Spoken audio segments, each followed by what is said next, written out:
أعوذ بالله من الشيطان الرجيم. بسم الله الرحمن الرحيم. ولتكن منكم أمة يدعون إلى الخير ويأمرون بالمعروف وينهون عن المنكر. صدق الله العظيم. معزز سامعین، علماء کرام اور عوام بھائیوں، چند دن پہلے یہاں کے علماء کرام اور ہم میرے معزز بھائیوں نے میرے ساتھ رابطہ کیا اور مجھے یہاں آنے کی دعوت دی۔ میرا بھی جی چاہتا تھا کہ میں یہاں آؤں، آپ سے ملاقات کروں، میں آپ سے ملوں، آپ مجھ سے ملے، کیونکہ میرے دل کی یہ تمنا تھی کہ میں یہاں منڈی بہاؤالدین کے دوستوں کا شکریہ ادا کروں۔ جب سے میں نے وحدت المدارس الاسلامیہ کی بنیاد رکھی اور اپنے جماعتی احباب کے لیے، ان کے مدارس کے لیے ایک بورڈ قائم کیا، تو اس میں سے خصوصاً پنجاب کے صوبے سے یہاں منڈی بہاؤالدین کے ساتھیوں نے میرا جو ساتھ دیا، میں ہمیشہ آپ سب کا شکر گزار رہوں گا۔ پھر اس کے بعد جب جماعت منظم ہوئی تو اس میں بھی منڈی بہاؤالدین کے ساتھی پیش تھے، تو میرے دل کی تمنا تھی کہ میں خود حاضری دوں گا اور آپ لوگوں کا شکریہ بھی ادا کروں اور آپ لوگوں سے ملاقات بھی کروں۔ میں نہ کوئی خاص مقرر ہوں، نہ کوئی بڑا خطیب ہوں، قرآن کریم کا ایک اتنا سا طالب علم ہوں، اور جو کچھ میں نے سیکھا ہے میرا ارادہ ہے کہ انشاءاللہ زندگی بھر مرنے تک وہ بیان کروں گا، اور جتنا میرے بس میں ہو میں لوگوں کی اصلاح کی کوشش کروں گا۔ ابھی سے تقریباً 1-2 گھنٹے پہلے جب ہم ادھر آ رہے تھے، جلوس میں ساتھی اپنی محبت کا اظہار کر رہی تھی، نعرے لگا رہی تھی، تو ایک ساتھی نے نعرہ لگایا، مشرکو تمہاری موت آئی۔ تو میں نے مولوی ارشاد کو اشارہ کیا،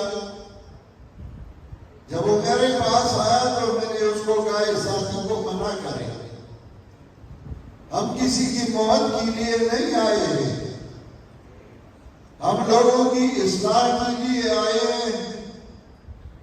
قرآن سکھاتے ہیں، صحیح عقیدہ سکھاتے ہیں، صحیح عمل کا طریقہ سکھاتے ہیں، اور شاید اگر کوئی دل کے آنکھوں سے دیکھے اور وہ صحیح طریقے سے ہماری بات کو سنے، تو اگر اس کو صحیح لگا اور اچھا لگا مان لے گا تو یہ ہمارے لیے دنیا اور آخرت کا بھلائی ہے اور فائدہ ہے، اور اگر نہ مانے تو ہم نے اپنا فرض ادا کر دیا۔ اس لیے ہم نہیں آئے کہ ہم کسی کا مقابلہ کریں، کسی کو درد اور تکلیف پہنچائے، بلکہ ہمارا اصل مقصد اور ہماری جماعت کا اصل مقصد یہ ہے کہ ہم لوگوں کو اللہ کا کتاب سنائیں اور لوگوں کے عقیدے اور عمل کی اصلاح کریں۔ جب اسے اللہ تعالیٰ نے بنی نوع انسان کو پیدا کیا تو انسان کو اللہ تعالیٰ نے متضاد صفات کا ایک مجموعہ بنا دیا۔ کبھی انسان غصہ کرتا ہے، کبھی ہنستا ہے، کبھی خوشی ہوتی ہے، کبھی غمی ہوتی ہے، کبھی ایک حالت میں ہوتا ہے اور کبھی دوسرے حالت میں۔ تو انسانوں کی اصلاح کے لیے اللہ تعالیٰ نے انہی انسانوں میں سے کچھ انسان چن لیے جن کو انبیاء علیہ السلام کہا جاتا ہے، اور وہی انبیاء علیہ السلام کو اللہ تعالیٰ نے مبعوث فرمایا۔ انبیاء علیہ السلام کے سلسلے مختلف تھے۔ کچھ انبیاء ایسے تھے جو حضرت آدم علیہ السلام سے لے کر حضرت نوح علیہ السلام تک تھے، اور پھر حضرت نوح علیہ السلام کے بعد انبیاء علیہ السلام کا سلسلہ حضرت موسیٰ علیہ السلام تک دوسرا سلسلہ تھا۔ تیسرا سلسلہ حضرت موسیٰ علیہ السلام سے لے کر جناب محمد مصطفیٰ صلی اللہ علیہ وسلم تک۔ پہلے سلسلے میں حضرت آدم علیہ السلام سے حضرت نوح تک شرکیات نہ تھی، تو جتنے انبیاء علیہ السلام اللہ نے مبعوث فرمائے ان کا کام صرف امر بالمعروف تھا، لوگوں کو نیکی کی طرف بلاتی تھی اور نیکی کا راستہ دکھاتی تھی۔ حضرت آدم علیہ السلام کی اولاد کی وفات کے بعد یا ان کے پوتوں اور نواسوں کی وفات کے بعد شیطان آیا اور لوگوں کو کہنے لگا کہ وہ نیک بندی جو فوت ہو چکے ہیں میں آپ کے لیے ان کے مجسمے نہیں بناتا تاکہ آپ ان کو دیکھتے رہیے اور آپ ان کے لیے بھی دعائیں مانگتے رہیے اور آپ کو وہ یاد ہوں گی، تو اسی وجہ سے میں ان کے مجسمے نہیں بناتا۔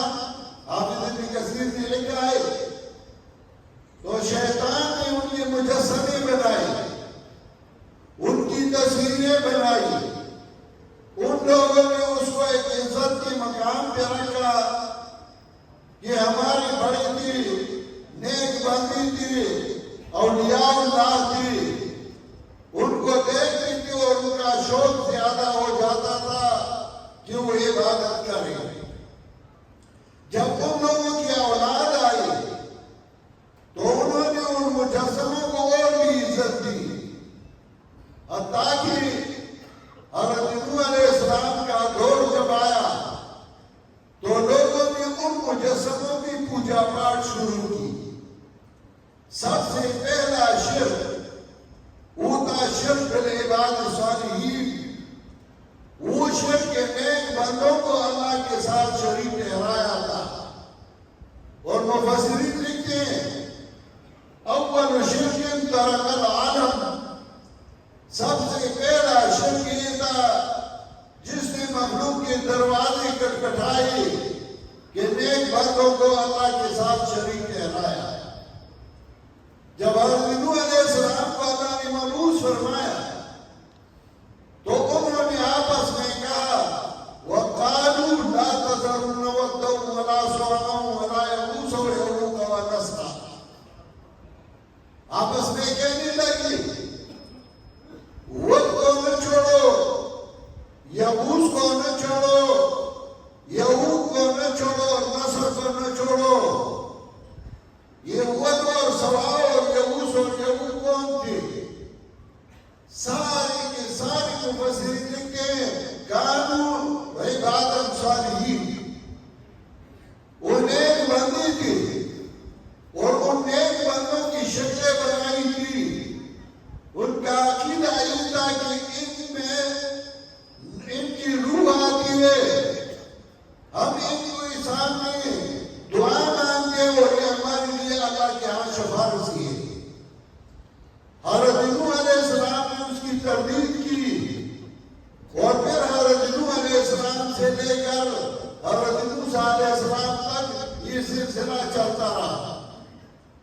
حضرت موسیٰ علیہ السلام کے دور سے امر بالمعروف نہی عن المنکر اور ساتھ ساتھ جہاد کا سلسلہ بھی شروع ہوا، لیکن حضرت موسیٰ سے پہلے جب اللہ نے ابراہیم علیہ السلام کو مبعوث فرمایا تو ابراہیم علیہ السلام کے اولاد میں بہت ساری انبیاء علیہ السلام اللہ نے مبعوث فرمائی۔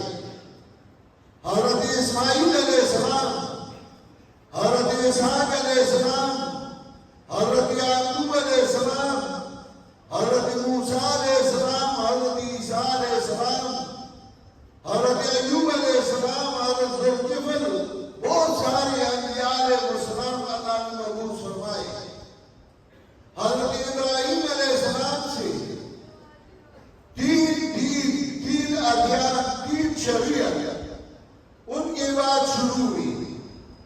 ایک تھا شریعت حضرت موسیٰ علیہ السلام کا، جس کو اللہ تعالیٰ نے تورات دیا۔ دوسرا تھا حضرت عیسیٰ علیہ السلام کو، جس کو اللہ تعالیٰ نے انجیل عطا فرمایا۔ لیکن وہ دونوں دین ایسے تھی کہ وہ ایک ٹائم، ایک وقت تک تھی اور پھر منسوخ کی گئی۔ اس کی مثال ایسی تھی کہ کوئی کسی ڈاکٹر کے پاس جائے، ڈاکٹر اس کو دوائی دیتا ہے اور کہتا ہے کہ ایک ہفتہ استعمال کرو، ایک ہفتہ بعد پھر میرے پاس آنا۔ جب مریض اس کے پاس آئے، اس دوائی میں، اس ٹیبلٹ میں کچھ باقی ہے، لیکن جب ڈاکٹر اس کا تشخیص کرتا ہے تو ان ٹیبلٹ کو، ان دوائی کو ڈسٹبن میں ڈالتا ہے اور کہتا ہے کہ اب اس کو استعمال نہیں کرنا، اب میں تمہارے لیے دوسرا دوائی لکھتا ہوں۔ اسی طرح اللہ تعالیٰ نے یہ پہلے ادیان ایک ٹائم تک مقرر کیا تھا، اس کے بعد اللہ تعالیٰ نے حضرت اسماعیل کی اولاد میں جناب محمد مصطفیٰ صلی اللہ علیہ وسلم کو مبعوث فرمایا۔ ایسے دور میں جب ملک عرب میں جہالت تھی، اپنے آپ کے دشمن تھے، اپنے اولاد کے دشمن تھے، اپنے بھائیوں اور اپنے خاندانوں کے دشمن تھے، ایک دوسرے کے راستے پہ نہیں گزر سکتے تھے، اپنے بیٹیوں کو اٹھا کر زندہ درگور کرتے تھے، ان کا مرنا اور جہنم جانا وہ ساتھ تھا، اور اللہ تعالیٰ نے اس کا تذکرہ کیا۔ وَاذْكُرُوا نِعْمَتَ اللَّهِ عَلَيْكُمْ إِذْ كُنتُمْ أَعْدَاءً وَاذْكُرُوا نِعْمَتَ اللَّهِ عَلَيْكُمْ إِذْ كُنتُمْ أَعْدَاءً فَأَلَّفَ بَيْنَ قُلُوبِكُمْ فَأَصْبَحْتُمْ بِنِعْمَتِهِ إِخْوَانًا۔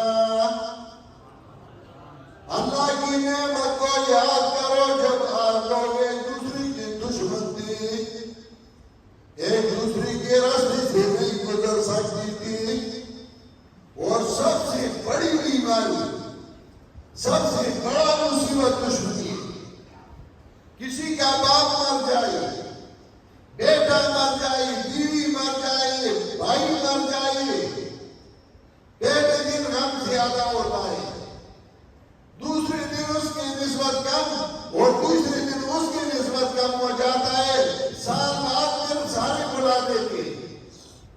لیکن دشمنی ایک ایسا غم ہے کہ پہلے دن کم اور دوسرے دن اس سے زیادہ بڑھ جاتا ہے، تیسرے دن اس سے بھی زیادہ بڑھ جاتا ہے۔ تو سارے عرب ایک دوسرے کے دشمن تھے، قبائلی علاقہ تھا، اپنے اولاد کے دشمن تھے۔ آج ہمارے ملک کا، پاکستان کا جو حال ہے، بدتر حالات رکھا تھا، لیکن رسول اللہ صلی اللہ علیہ وسلم نے 23 سال میں وہ سارا نقشہ تبدیل کر دیا۔ کیا نبی علیہ السلام نے اپنی طاقت کو استعمال کر کے نقشہ تبدیل کر دیا؟ کیا رسول اللہ صلی اللہ علیہ وسلم کے پاس فوج اور پولیس تھی کہ انہوں نے نقشہ تبدیل کر دیا؟ کیا نبی علیہ السلام کے پاس الیکشن اور ووٹ کا استعمال تھا کہ انہوں نے پورا نقشہ تبدیل کر دیا؟ نہیں، وہ نبی علیہ السلام کے پاس ایک اسلحہ تھا، وہ روح اسلحہ تھا قرآن کریم۔ جتنی آیات نازل ہوتی تھی تو طریقہ کار یہ تھا کہ وہ صحابہ کرام کو پڑھاتے تھے اور صحابہ کرام دوسروں کو پڑھاتے تھے۔ اسی قرآن کی وجہ سے سارا نقشہ تبدیل ہو چکا۔ علامہ اقبال نے اسی وجہ سے فرمائے، تو نے میدانی کی آئینی تو چیز، تو نے میدانی کی آئینی تو چیز، زیر گردوں سر تمکینی تو چیز، آج کتابی زندہ قرآن حکیم، حکمت اولا یزالستو قدیم۔ تمہیں پتا نہیں کہ تمہاری زندگی کا اصل مقصد کیا ہے، اور اس نیلے آسمان کے نیچے تمہاری زندگی کا اصل مقصد کیا ہے۔ کتابی زندہ قرآن حکیم، حکمت اولا یزالستو قدیم۔ وہ قرآن کریم ہے جس کی حکمت لا یزال قدیم ہے۔ قرآن کی وجہ سے سارا نقشہ تبدیل ہو گیا۔ آج کل ہماری مسلمان بھائی، ان کا عقیدہ یہ کہ زنا گناہ ہے، قتل گناہ ہے، جوا گناہ ہے، جھوٹ گناہ ہے، لیکن یہ نہیں کہتے کہ قرآن نہ سیکھنا گناہ ہے۔ کسی نے یہ سوچا ہے کہ قرآن نہ سیکھنا بھی گناہ ہے؟ نہیں، یہ مولویوں کی ذمہ داری ہے۔ بس مولوی قرآن کو سیکھیں گے اور سکھائیں گے، ہم عوام کی ذمہ داری نہیں ہے۔ نہیں، قرآن سیکھنا ہر مسلمان کی ذمہ داری ہے۔ ہمارے گاؤں میں 3000 خواتین قرآن کریم کی مدرسین ہیں، دوسروں کو قرآن کا ترجمہ اور تفسیر سکھاتے ہیں۔ اسی وجہ سے ہمارے علاقے میں، پٹھانوں میں، ہمارا گاؤں تقریباً 60,000 آبادی ہے، اس میں دشمنی نہیں، اس میں جوا نہیں، اس میں بدماش نہیں، اور ہم ماڈل کے طور پہ پیش کرتے ہیں کہ اگر آپ اس ملک کی اصلاح کرنا چاہتے ہیں بغیر قرآن کریم کے نہیں ہو سکتا۔ اب قرآن کریم سیکھنا اور سکھانا اور اپنے عقیدے کو قرآن کریم کی وجہ سے صحیح کرنا، یہ کس جماعت کی ذمہ داری ہے؟ کس جماعت نے بیڑا اٹھایا ہے؟ میں یہ نہیں کہتا کہ اسلامی جماعتیں نہیں، بہت ساری ہیں، لیکن مجھے ایک جماعت دکھا دے کہ ان کے منشور میں، ان کے فارمی رکنیت میں یہ ہو کہ ہمارا رکن وہ ہوگا جو قرآن کریم سیکھے یا دوسروں کو سکھائے۔ اگر ایسی جماعت ہے تو صرف ایک جماعت ہے جس کا نام ہے جماعت اشاعت التوحید والسنہ۔ یہ ہماری ذمہ داری ہے کہ ہم قرآن کریم کو سکھاتے ہیں، اور ہم یہ چاہتے ہیں، مطالبہ کرتے ہیں کہ قرآن کریم کو سیکھو اور دوسروں کو سکھاؤ۔ آج کل لوگوں کا جو عقیدہ ہے یہ آپ دیکھ لیں، اور ان کے عرب کی جو عقیدے تھے جہالت کے دور میں، وہ دیکھ لیں، قرآن کریم کو کھول لیں تو تمہیں پتہ لگے گا۔ مشرک مشرکین کی اللہ کو نہیں مانتی تھی. ابو جہل اللہ کو مانتا تھا. ابا اور شیبہ اللہ کو مانتی تھی. اور قرآن کریم میں اللہ نے فرمائے وَلَئِن سَأَلْتَهُم مَّنْ خَلَقَ السَّمَاوَاتِ وَالْأَرْضَ لَيَقُولُنَّ اللَّهُ. اگر ان سے پوچھیں گے آسمان اور زمینوں کو کس نے پیدا کیا ہے، سب کہیں گے کہ اللہ نے. اگر ان سے پوچھا جائے کہ بارشوں کی برسانے والا کون ہے، تو سارے کہیں گے اللہ. اللہ کو تو مانتی تھی، حج بھی کیا کرتے تھے، نماز بھی پڑھتے تھے. وما كان صلاتهم عند البيت الا مقام وتصدیہ، صدقے بھی دیتے تھے. لیکن ان کا ایک عقیدہ تھا. سورہ یونس آیت نمبر 11 میں اللہ نے فرمایا وَيَعْبُدُونَ مِن دُونِ اللَّهِ مَا لَا يَضُرُّهُمْ وَلَا يَنفَعُهُمْ وَيَقُولُونَ هَؤُلَاءِ شُفَعَاؤُنَا عِندَ اللَّهِ. یہ اللہ کے بغیر ان کی عبادت کرتے ہیں جو نہ ان کو نفع پہنچا سکتے ہیں اور نہ نقصان پہنچا سکتے ہیں. اور کہتے ہیں ہؤلاء شفعاؤنا عند اللہ، یہ لوگ ہماری سفارش ہیں اللہ کے ہاں. ہم گناہگار ہیں، یہ نیک بندے ہیں. ہم ان کو کہتے ہیں اور یہ ہمارے لیے سفارش ہے. آج کل کیا کیا؟ آج کل بھی لوگوں کا یہ عقیدہ ہے کہ ہم نیک بندوں کی زیارت بھی جاتے ہیں، قبروں بھی جاتے ہیں اور یہ ہمارے لیے سفارش ہے. ہم ان کے یہاں اپنا سوال پیش کرتے ہیں اور یہ ہمارے لیے سفارش ہے.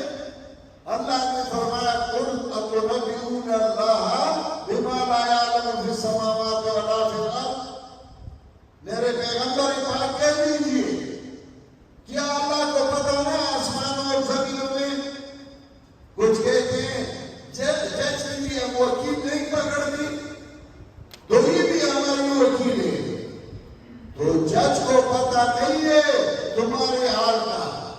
اللہ وہ ذات ہے جس کو سب کچھ کا پتہ ہے. تو اللہ کے لیے وکیل کی کیا ضرورت؟ اور یہ عقیدہ تو مشرکین کا بھی تھا.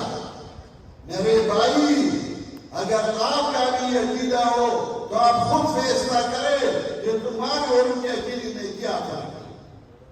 ابھی شکیل بخاری صاحب جب تقریر کر رہی تھی تو انہوں نے سورہ اعراف کی آیات تلاوت کی کہ دیکھیں انسان ایک کام کرتا ہے، پاؤں سے چلتا ہے، ہاتھوں سے پکڑتا ہے، زبان سے بولتا ہے، کانوں سے سنتا ہے، آنکھوں سے دیکھتا ہے. تو اللہ نے فرمایا لَوْ أَنْتُمْ يَمْشُونَ بِهَا، جن کو تم پکارتے ہو کیا ان کے پاؤں ہیں کہ تمہارے پاس آئی؟ تم کہتے ہیں جانے والا پیر میرا مدد کر، تو کیا وہ پاؤں سے آتے ہیں؟ کیا ان کے ہاتھ ہیں کہ وہ پکڑ سکتے ہیں؟ کیا ان کے کان ہیں کہ سن سکتے ہیں؟ کیا ان کے آنکھ ہیں کہ دیکھ سکتے ہیں؟ جب یہ نہ ہو تو بغیر ظاہری اسباب کے پکڑنے والا، سننے والا، دیکھنے والا وہ صرف ایک ہی ذات ہے اللہ. جب آپ نے اللہ کی صفات ان کو دی، یہ شرک نہ ہو تو شرک اور کون کیا ہوگا؟ لوگ سمجھتے نہیں، سوچتے نہیں اور ایک ضد بنائے کہ یہ دیوبندی اور یہ بریلوی ہے. میں بریلوی ہوں، ہمیشہ بریلوی رہوں گا. میں دیوبندی ہوں، ہمیشہ دیوبندی رہوں گا. میں سنی ہوں، ہمیشہ سنی رہوں گا. میں شیعہ ہوں، ہمیشہ شیعہ. دیکھتے نہیں، سنتے نہیں، سوچتے نہیں کہ بھائی میں اپنے عقیدے کو قرآن و سنت سے توڑ دوں. اور عوام نے لوگوں بہترین بہانہ بنا ہے کہ علماء کی جھگڑے ہیں، ہم اس میں نہیں آتے، ہمیں پتہ نہیں، ہم عوام ہیں. جب آپ دکاندار سے کپڑا لیتے ہو، ایک دکاندار کہتا ہے میرے پاس اچھا کپڑا ہے، دوسرا کہتا ہے جو میرے پاس ہے یہ بہتر ہے.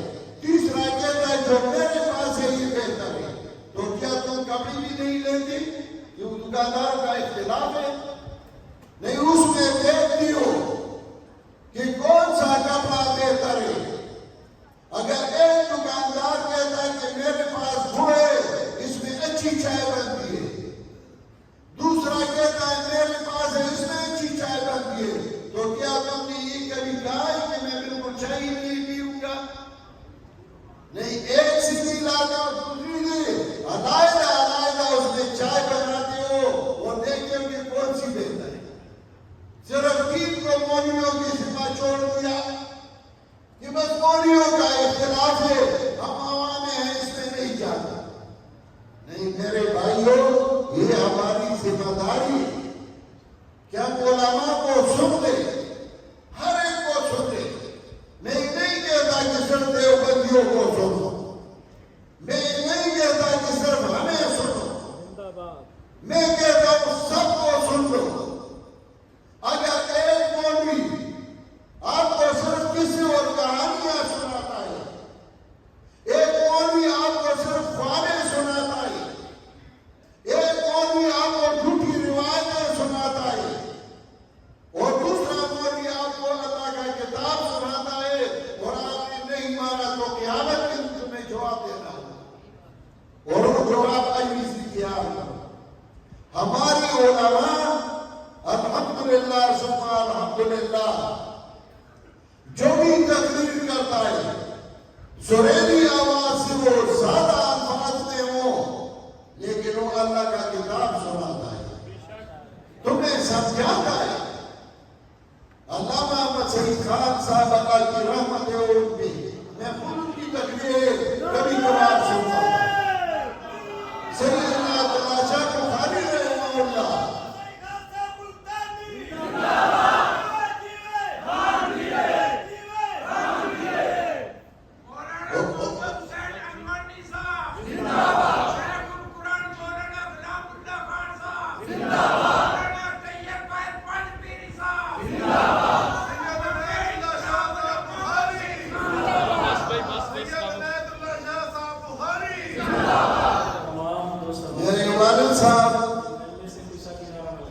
شیخ القرآن مولانا محمد طاہر نور اللہ مرقدہ، ان کے والد جو کہ زمیندار تھے، ہم اپنے گاؤں کی جڑ زمیندار ہیں، ہمارے خاندان میں کوئی مولوی نہیں گزرا تھا۔ جب میرے والد صاحب نے علم حاصل کیا، دیوبند میں، مکہ میں، مولانا شیخ علی رحمہ اللہ سے، مولانا شیخ حسین احمد مدنی سے، مولانا عبداللہ سندھی سے، جب وہ مکے سے آ رہی تھی تو مکہ کا چیف جسٹس تھا شیخ ابو الصحابہ، اس نے مولانا سندھی کو کہا کہ اس کو آپ نہ چھوڑیں، ہم ان کو نیشنلٹی بھی دیں گے، ادھر عہدہ بھی دیں گے، اور یہ ادھر ہی مکہ بھی۔ اس نے میرے والد کو کہا، میرے والد صاحب نے مولانا سندھی کو کہا کہ میں جس قوم سے ہوں، میرے ذمہ اس قوم کا قرض ہے، میں ان کو قرآن سکھاؤں گا۔ تو مولانا سندھی نے کہا کہ پٹھان جاہل قوم ہے، وہ تمہیں زندہ نہیں چھوڑے گا، آپ نہ جائیں۔ میرے والد صاحب نے کہا کہ آپ دعا کریں، انشاءاللہ میں قرآن کا خدمت کروں گا ادھر۔ اور جب مولانا سندھی اس کو رخصت کر رہی تھی تو کہنے لگی، رأیت شابا ذہینا ما رأیت مثلہ شجاعا ولا ذہینا قط۔ اور پھر میرے والد کو کہا، آپ تو جا رہی ہو لیکن وہ زندہ آپ کو نہیں چھوڑیں گے۔ میرے والد صاحب فرماتے تھے، جب میں آیا تو میں نے گاؤں کے بچوں کو قرآن سکھانا شروع کیا، قرآن سکھاتے تھے۔ اب وہ بچے بوڑھی ہو گئے اور وہ قرآن کریم کی مدرسین ہیں، دوسروں کو درس، ہماری گاؤں میں نائی کا بیٹا قرآن کا درس دیتا ہے، ہماری گاؤں میں ترکان کا بیٹا قرآن کا درس دیتا ہے، ہماری گاؤں میں ہر قوم کے لڑکے